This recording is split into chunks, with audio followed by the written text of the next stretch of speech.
Today we are going to deal with the chapter named भारतीय अर्थव्यवस्था के क्षेत्र। ठीक है, और ये चैप्टर है हमारा क्लास 10th के लिए, क्लास 10 इकोनॉमिक्स।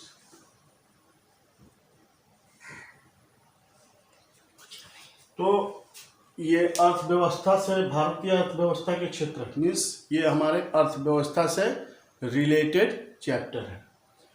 तो हम लोग आज देखते हैं कि भारतीय अर्थव्यवस्था में कितने सेक्टर्स होते हैं। There are 3 sectors.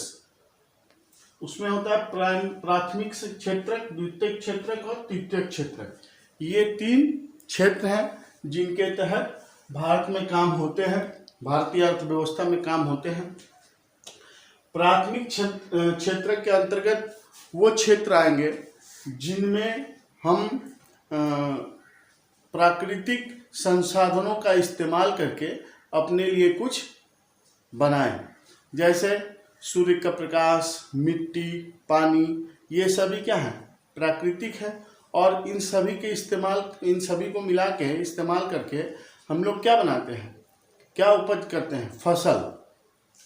तो फसल जो है उसमें कुछ अप्राकृतिक चीज नहीं है, तो वो प्राथमिक क्षेत्र में आएगा। कृषि क्षेत्र प्राथमिक में आएगा।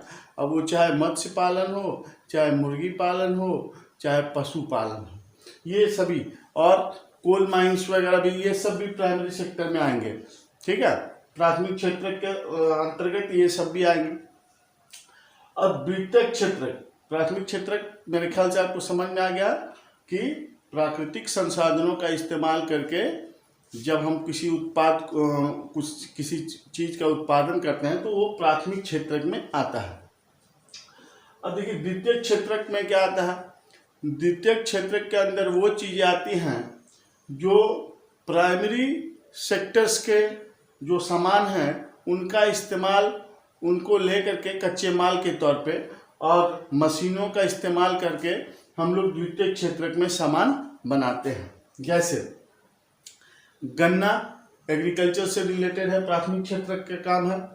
लेकिन गन्ना जब शुगर मिल में जाती है तो शुगर मिल में गन्ने का पिराई होता है, उसके बाद उससे चीनी बनता है और चीनी का एक मूल्य तय हो जाता है। तो वो द्वितीयक क्षेत्र में अंतर्गत आ जाएगा।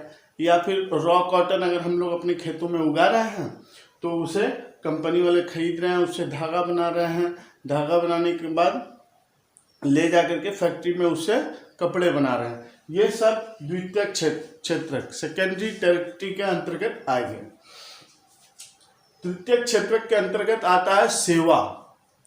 सेवा से मेरा मतलब है जो लोग प्राइमरी सेक्टर या सेकेंडरी सेक्टर में काम कर रहे हैं, प्राथमिक या द्वितीयक क्षेत्र में, इन सभी लोगों को कुछ सेवाएं चाहिए। देखिए जैसे आपके पास पैसा होगा तो आपको नई नई सेवाओं की जरूरत पड़ती है, जैसे हॉस्पिटल्स हुआ, स्कूल्स हुआ, या रेस्टोरेंट्स हुआ, आने जाने के लिए गाड़ियां हुई।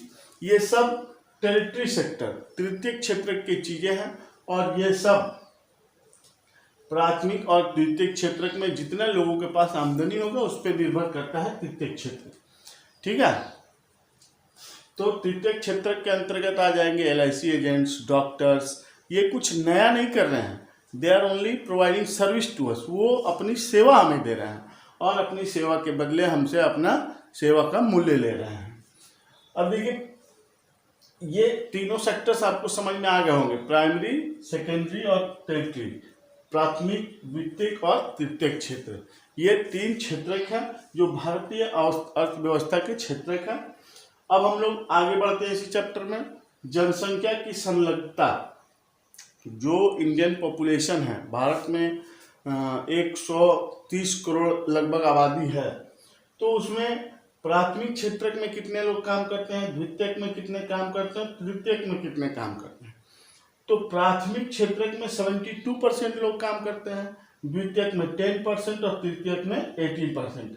ये एक डेटाबेस आइडिया है जो कि ओल्ड है, अभी ये चेंज भी हो चुका होगा। लेकिन प्राथमिक और द्वितीयक और तृतीयक क्षेत्र में ये एक लगभग का परसेंटेज है। और प्राथमिक क्षेत्र में सबसे ज्यादा लोग काम करते हैं, तृतीयक क्षेत्र में उससे कम, और तृतीयक क्षेत्र में द्वितीयक से ज्यादा काम कर रहे हैं। लेकिन if a country wants to be developed, अगर किसी देश को पूर्ण रूप से विकसित होना है तो तृतीय क्षेत्र में डेवलप्ड कंट्रीज में ज़्यादा लोग काम करते हैं, वो ज़्यादा लोग सेवा प्रदान करते हैं। ठीक है, तो ये हमारी जनसंख्या की संलग्नता है, जो भारतवर्ष की आबादी है, जनता है, कार्यशील जनता, उनमें से कितने % लोग किस क्षेत्र में काम करते हैं, ये आपको बताने का कोशिश किया गया है। अब हम लोग देखते हैं इसी चैप्टर में है जीडीपी में योगदान। तो जो प्रथम क्षेत्रक है उसमें आप, मैंने पहले बताया 72%, यहाँ पे देखिए मैंने लिखा 1/4, द्वितीय क्षेत्रक का 1/3, द्वितीय और तृतीय क्षेत्रक का 3/4।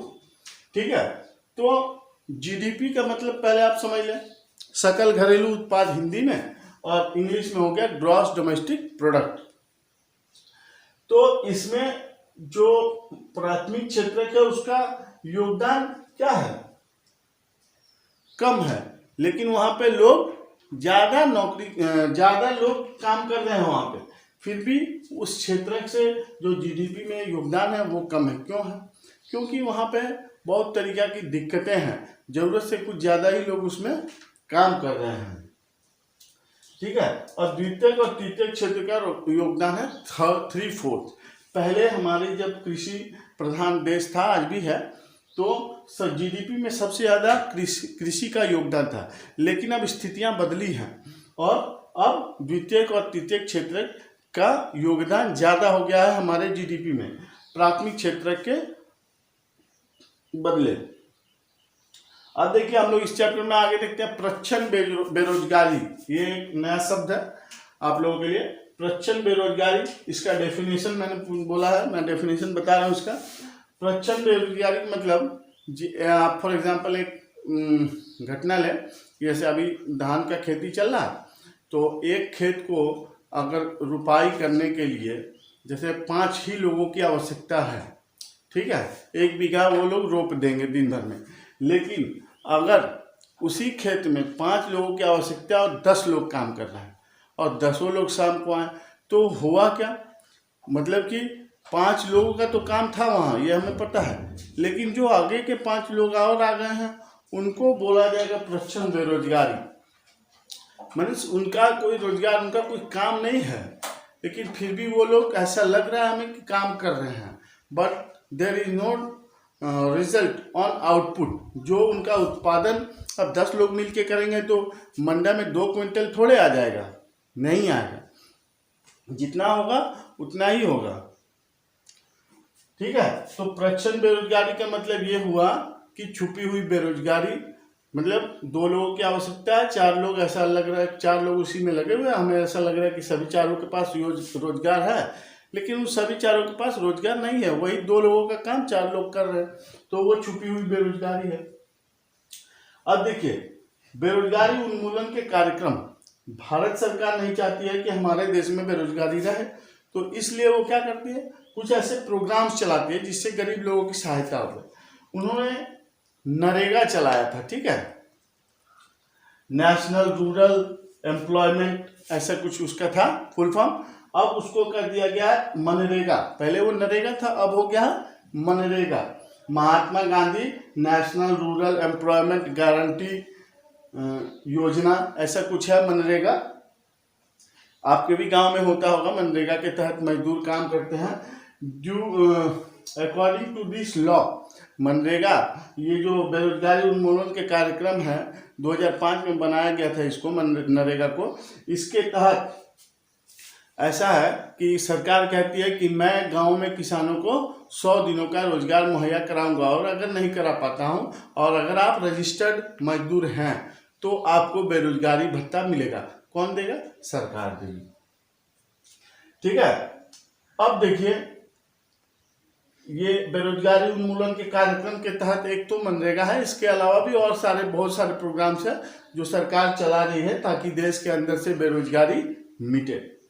अब एक क्षेत्रकों का विभाजन, जो हमारे क्षेत्रक हैं वो मैंने तो बताया प्राथमिक, द्वितीयक और तृतीयक, लेकिन उसमें भी विभाजन है, संगठित और असंगठित। संगठित क्षेत्र के अंदर वो क्षेत्र आएंगे जहां पे लोगों के पास गारंटी है कि आगे कल हमें रोजगार मिलेगा। जैसे रेलवे हुआ, बैंक हुआ, इसमें जो लोग काम कर रहे हैं उनके पास पूरा व्यवस्था है कि महीने में 2 दिन छुट्टी मिलेगा, छुट्टी का भी पैसा मिलेगा। अगर आप बीमार हो गए तो आपको सिक लीव मिलेगा, बीमारी का खर्च भी मिलेगा, ठीक है। और असंगठित क्षेत्र में जो लोग काम करते हैं, जैसे कोई ठेला लगा रहा है या समोसा बेच रहा है, ठीक है, तो उन लोगों के पास सिक्योरिटी नहीं है। अगर काम करेंगे तो कमाएंगे, नहीं काम करेंगे तो नहीं कमाएंगे। आप संगठित और असंगठित क्षेत्र का अंतर इस समय समझ में आ रहा है। जो लोग संगठित क्षेत्र में काम कर रहे हैं, जैसे सेना हुआ, रेलवे हुआ, बैंक हुआ, उनमें जो भी लोग काम कर रहे हैं, सरकार उनको कुछ पैसा काट के पैसा दे रही है। लेकिन जो असंगठित क्षेत्र के लोग हैं, आपने देखा अभी टीवी में न्यूज़ पे दिखा रहा है कि वो सभी लोग वापस आ रहे हैं। कहाँ? अपने गांव को वापस आ रहे हैं, क्योंकि उनके रोजगार छिन गए हैं, कंपनियां फैक्ट्रियां बंद हो गई है, गवर्नमेंट का कोई लॉ उन पे काम नहीं कर रहा। लेकिन जो भी लोग संगठित क्षेत्र गवर्नमेंट सेक्टर में हैं, वो लोगों को गवर्नमेंट भगा नहीं रही है कि हमारा चल नहीं रहा है तो अब आपको तनख्वाह नहीं देंगे। गवर्नमेंट उसे देगी। क्यों देगी? क्योंकि असंगठित क्षेत्र में जो लोग काम करते हैं उनका मुख्य उद्देश्य होता है अपने लिए प्रॉफिट कमाना, और संगठित क्षेत्र में जो हैं गवर्नमेंट के अंतर्गत आते हैं, उनका ध्येय है आपको सेवा प्रदान करना, ठीक है। तो संगठित और असंगठित क्षेत्र यही है, जहाँ पे लोगों के पास अपने काम के प्रति सिक्योरिटी हो, अपने पैसे के प्रति सिक्योरिटी हो, अपने छुट्टी के प्रति सिक्योरिटी हो, नौकरी के कि कल हमें रोजगार फिर मिलेगा ही, इस बात की गारंटी हो, वो संगठित क्षेत्र में आते हैं। और असंगठित क्षेत्र में वो लोग आते हैं जिनके पास इन सभी चीज़ों की कोई गारंटी नहीं है। अब देखिए, स्वामित्व आधारित क्षेत्रक, सार्वजनिक क्षेत्रक और निजी क्षेत्रक। सार्वजनिक क्षेत्रक के अंतर्गत क्या आ जाएंगे? जैसे LIC है, बैंक है, हाँ, आर्मी है, ये सार्वजनिक क्षेत्रक में, इस पे सरकार व्यय कर रही है और सरकार का ध्येय उससे बहुत ज़्यादा मुनाफा कमाना नहीं है, ठीक है। और निजी क्षेत्रक में कौन आ जाएंगे? टाटा एंड स्टील कंपनी आ जाएगा, रिलायंस आ जाएगा, इनका निजी क्षेत्रक में निवेश है। लेकिन निजी क्षेत्र जो भी लोग काम करते हैं उनका उद्देश्य होता है ज़्यादा से ज़्यादा मुनाफा कमाना। उनको आपके फायदे नुकसान से बहुत ज़्यादा मतलब नहीं है। लेकिन जो सार्वजनिक क्षेत्र के लोग के चीज़ें हैं, उनका ध्येय आपको सेवा प्रदान करना है, हमारे देश के लोगों को रोजगार प्रदान करना है, इस तरीके की उनकी सोच है। और निजी क्षेत्र के लोग सिर्फ और सिर्फ अपने मुनाफे पे ध्यान देते हैं। तो प्राइवेट ऑनर्स, इसका मतलब हो गया कि गवर्नमेंट सेक्टर और प्राइवेट सेक्टर, ठीक है। तो इस चैप्टर को मैंने रैप अप कर दिया है पूरा। इस चैप्टर के बारे में जो भी इम्पोर्टेंट टर्म्स थे या फिर जो इम्पोर्टेंट थिंग्स थे, उसको मैंने पूरा होल चैप्टर के बारे में बता दिया। अब आपके बुक में ऐसा दिया है कि एक कोई भी दिया है बेरोजगारी उन्मूलन के कार्यक्रम, तो अब मनरेगा और मनरेगा के बारे में बहुत सारी चीज़ें लिखी हुई हैं, तो उतना ज़्यादा डिटेल्स में वीडियो में नहीं जाया जा सकता है, ठीक है। प्रक्षण बेरोजगारी, तो अब उसके पीछे एक कहानी दिया हुआ है। तो but we have completed this chapter. हम लोगों ने इस चैप्टर में लगभग सभी पॉइंट्स टच किए हैं। और thank you for watching this video. If you like this video, please like and subscribe our channel.